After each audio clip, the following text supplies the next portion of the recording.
नमस्कार दोस्तों, स्वागत है आप सबका निफ्टी के एक नई एनालिसिस में। आज हम बात करते हैं निफ्टी बैंक निफ्टी के लेवल्स के बारे में।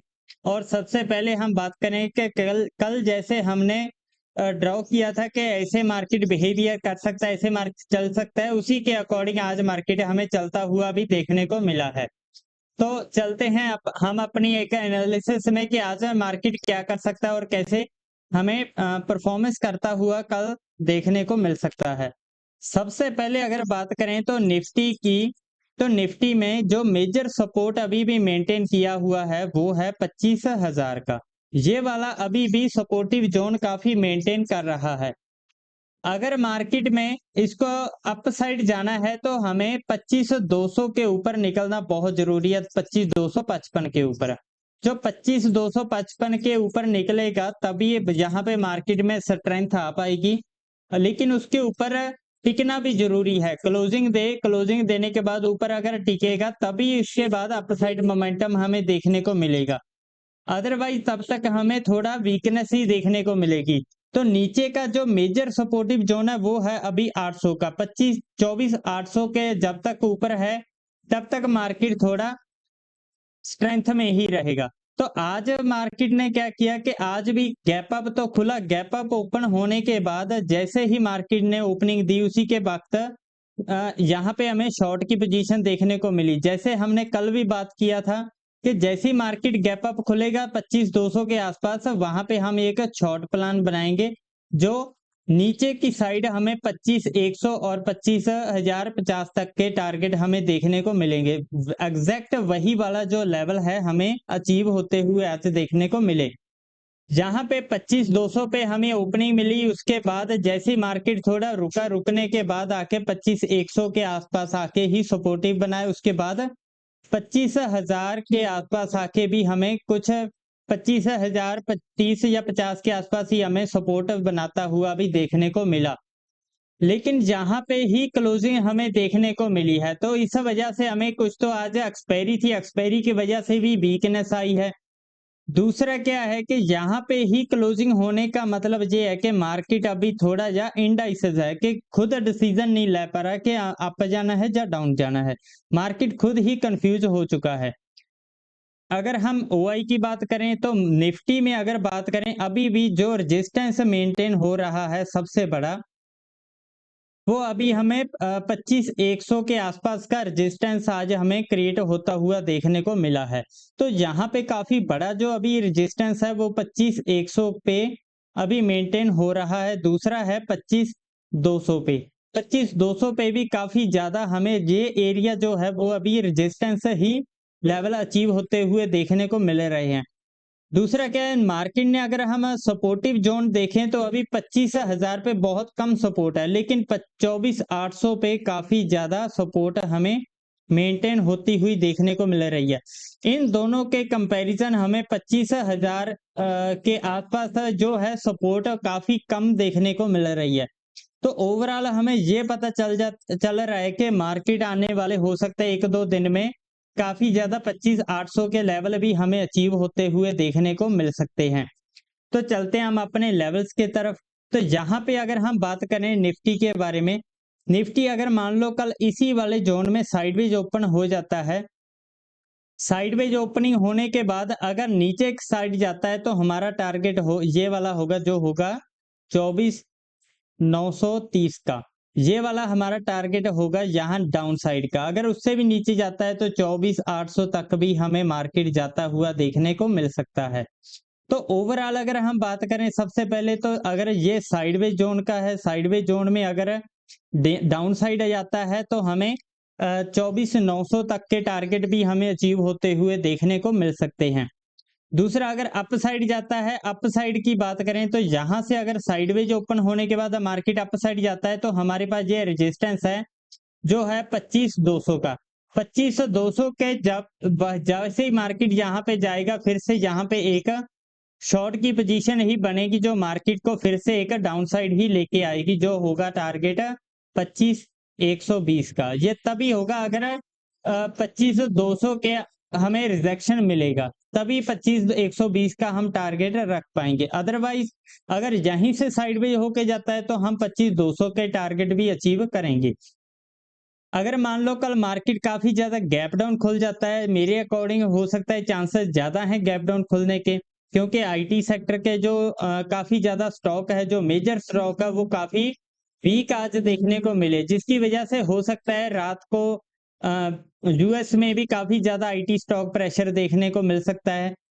और अगर कल हमें आईटी स्टॉक में कल भी ज्यादा वीकनेस देखने को मिली, तो हो सकता है ये पूरे के पूरे मार्केट को ही थोड़ा वीकनेस लेके जा सकता है। तो यहाँ पे अगर मान लो गैप डाउन खुल जाता है, अगर 25,000 के आसपास, जहाँ 25,960-70 के आसपास, यहाँ कहीं अगर गैप डाउन खुल जाता है, गैप डाउन खुलने के बाद अगर देखेंगे क्या यहाँ पे कोई सपोर्टिव जोन बनाता है या कोई साइडवेज जोन बनाता है।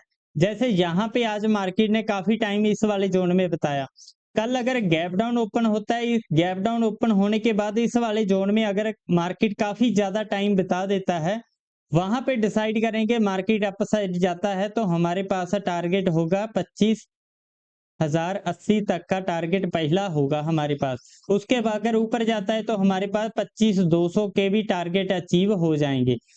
ये तो था निफ्टी का। लेकिन अगर कल गैप अप खुल जाता है, फिर से यहाँ कहीं गैप अप खुल जाता है 25,200 पे, फिर से हम यहाँ पे एक शॉर्ट की पोजीशन बनाएंगे जो मार्केट को डाउन साइड लेके आएगा। मार्केट पॉजिटिव तभी होगा अगर मार्केट 25,200 के ऊपर निकलेगा। इस वाले जोन से ऊपर निकलना, 25,200 पे ऊपर निकलना बहुत जरूरी है। अगर इसके ऊपर निकलता नहीं है और 255 के ऊपर जब तक क्लोजिंग नहीं मिलती, तब तक मार्केट हमें वीकनेस में ही देखने को मिल सकता है। जैसे हमने पिछले कुछ दिनों में भी बात की थी कि मार्केट में अभी हमें दो ही ट्रेड होते हुए देखने को मिलेंगे। एक तो लेवल था हमारा 25,200 का और 25,000 का। हमें तब भी बताया कि मार्केट इसी वाले जोन में ट्रेड करता हुआ हमें देखने को मिल सकता है। अगर 25,800 इस वाले लेवल को 24,800 इस वाले लेवल को अगर ब्रेक करके नीचे जाता है, तो मार्केट में फिर पैनिक सिनेरियो बहुत बड़ा बन जाएगा, जिसकी वजह से काफी ज्यादा फॉल, हमें पैनिक फॉल देखने को मिल सकता है। अब हम चलते हैं बैंक निफ्टी की तरफ। बैंक निफ्टी में अगर बात करें तो बैंक निफ्टी भी बिल्कुल सेम एज वैसे ही ट्रेड होता हुआ हमें देखने को मिला है। सबसे पहले चलते हैं बैंक निफ्टी के सपोर्टिव जोन पे। जहां पे हमें बैंक निफ्टी में एक रेजिस्टेंस अभी भी हमें देखने को मिल रहा है, वो है 57,000 का। तो 57,000 पे अभी हमें रेजिस्टेंस ही देखने को मिल रहा है जहां पे, और ऊपर का जो लेवल है वो है 57,500 का। ये वाले दो जो जोन है, ये दोनों जोन हमें मार्केट में हमें रेजिस्टेंस ही फेस करते हुए देखने को मिलेंगे। लेकिन सबसे बड़ा जो सपोर्टिव जोन अभी मेंटेन हो रहा है, वो हो रहा है 56,000 का। 56,000 के आसपास ही मार्केट यहाँ पे हमें सपोर्ट लेता हुआ देखने को मिल सकता है, और 56,500 का ये वाला भी हमें काफी ज्यादा जो सपोर्टिव जोन बन के आ चुके हैं। तो ओवरऑल अगर हम ट्रेड की बात करें, ये वाला जो जोन है, ये वाला हमें एज ए रेजिस्टेंस ही जो देखने को मिलेगा, और ये वाला जो जोन है, ये वाला हमें सपोर्ट वाला जोन देखने को मिलेगा, जो है 56,500 से लेके 56,000, और यहाँ पे 57,000 से लेके 57,500। इन्हीं जोन के बीच में हमें एक्सपायरी और ट्रेडिंग होती हुई देखने को मिलेगी। दूसरा क्या है कि हमारे पास जो, अगर मान लो कल यहाँ पे मार्केट ओपन हो जाता है, साइडवेज ही ओपन हो जाता है, इस वाले जोन से ओपन होने के बाद हो सकता है हमें कुछ पैनिक फॉल देखने को मिल सकता है। अगर बैंक्स कल थोड़ा स्ट्रेंथ में नहीं आएंगे, तो हमें बैंक निफ्टी काफी ज्यादा हमें वीक देखने को मिल सकता है, जिसकी वजह से एक फॉल आएगा, जो आएगा 56,600 के टारगेट भी अचीव हो सकते हैं हमारे। हो सकता है 56,700 के आसपास मार्केट हमें आता हुआ भी देखने को मिल सकता है। अगर मान लो कल इस वाले जोन में साइडवेज ओपन होने के बाद नीचे आएगा, तो 56,600 तक के टारगेट हमारे पास आएंगे।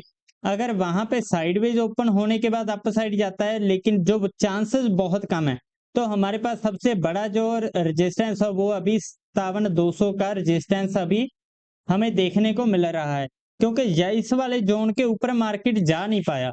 जैसे ही इस वाले जोन के ऊपर मार्केट निकलता था, तो बार बार वहीं पे हमें रेजिस्टेंस भी देखने को मिला है। जैसे यहाँ पे भी काफी ज्यादा रेजिस्टेंस देखने को मिला। ये वाला जो जोन है यहाँ पे भी रेजिस्टेंस, यहाँ पे भी और यहाँ पे भी।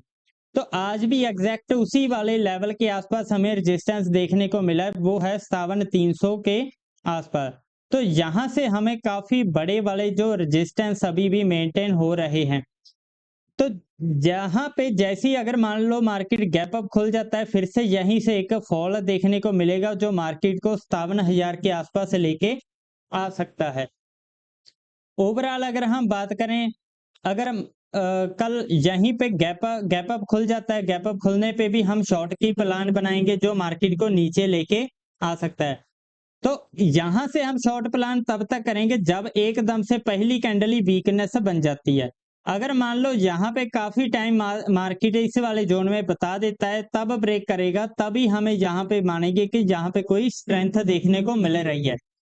ओवरऑल अगर हम बात करें, मार्केट अगर कल गैप डाउन काफी ज्यादा खुल जाता है, जो अगर मान लो 56,700 के आसपास या फिर 56,600 के आसपास इस वाले जोन में अगर गैप डाउन खुल जाता है, तो यहाँ पे हमें फिर से यहाँ इस वाले सपोर्टिव जोन से, जैसे यहाँ पे भी सपोर्टिव जोन बनाया था, तो यहाँ पे हमें एक थोड़ी सी लॉन्ग की पोजीशन बना के जा सकते हैं, जो 57,000 तक के टारगेट हमारे अचीव हो सकते हैं। तो ओवरऑल अगर हम बात करें, साइडवेज ओपन होके जिस तरफ जाएगा हम उसी तरफ प्लान करेंगे। अगर गैप अप खुलता है, गैप अप खुल के फिर से हम एक शॉर्ट प्लान करेंगे। अगर गैप डाउन खुलता है 56,700 या 500 या 600 के आसपास, वहां से हम एक लॉन्ग पोजीशन बनाने की कोशिश करेंगे जो 57,000 के आसपास होगा। यहां से लॉन्ग तभी करेंगे अगर मार्केट कुछ टाइम बिताता है। अगर एकदम से यही गैप डाउन खुला, गैप डाउन खुलने के बाद अगर एक या दो कैंडलें ही आप गई, उसके बाद अब यहां से हमें रिजेक्शन भी देखने को मिल सकता है। तो ओवरऑल यहाँ पे हमारे पास तीनों सिनेरियो बैंक निफ्टी के भी हमारे सामने आ चुके हैं। तो अगर आपको हमारा एनालिसिस अच्छा लगा तो आप लाइक कीजिए, सब्सक्राइब कीजिए, और आप कमेंट में बता सकते हैं कि आपको हमारा टॉपिक कैसा लगा और कौन से टॉपिक पे आपको वीडियो चाहिए, हम उस टॉपिक पे वीडियो आपको बना के दे सकते हैं। तो आज के लिए इतना ही। Thank you so much.